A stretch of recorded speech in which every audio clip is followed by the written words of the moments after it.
guys, it's Melissa here from Melissa Shares, and today I wanted to talk about knowing your plants and trees. If you're like me, maybe you were a Girl Scout or a Boy Scout and nature and gardening is important to you. I think from an ecology perspective, noticing what is around you and knowing something about it is really important if you want to take care of it. And so it's a lesson I'm trying to teach my kids.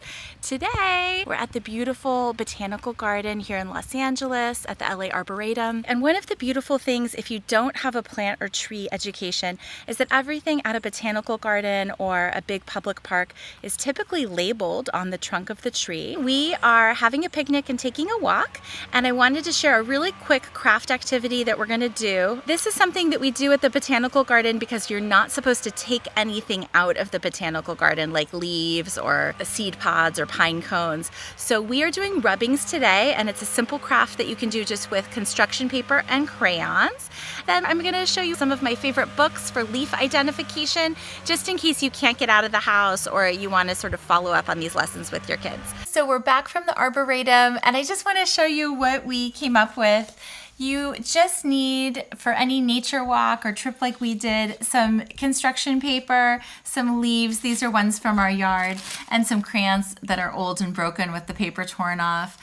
Not every place that you go will allow you to bring leaves back, and maybe you don't want crunchy leaf particles in every book or crevice of your sofa. So a craft like this is really nice to have a souvenir and also as a learning experience. I noted the names of all of the trees that we looked at and rubbed leaves from today. So this is actually like a good informative souvenir that we can refer back to. I wanted to also share with you just a few titles of books that you might want to check out at the library or order if it's something close to your heart. I have 3 categories of books today. I have storybooks for young children from like toddler and preschool age through elementary school.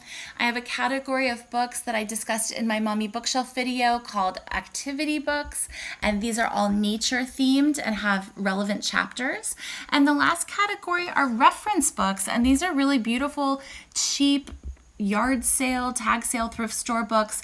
I have trees, indoor plants, and even old scout guides I find are really pertinent on the topic of like nature learning with your child. So just to digress a little bit, this is great for babies and young preschoolers. Fall Walk is a great example of a storybook that has rhyming and a nice story, but it has leaf identification and tree identification throughout the book, and it's really super obvious. This would be a great lead-in before you do a nature walk with your kid if you want to prepare them the night before. In terms of building a library for kids, these fact books are just so great, and Linnea's Almanac was both a storybook and a fact book that goes month by month that really just tickled me as a kid, and I love and have kept for my daughters. So it also contains leaf identification, which would be useful for a trip to a garden, botanical garden, or arboretum like we did today. These other books, you don't need to have these specific ones, but these are really handy to have in your arsenal with your child, and these I just leave around the house and I let my kids pick up and look at, because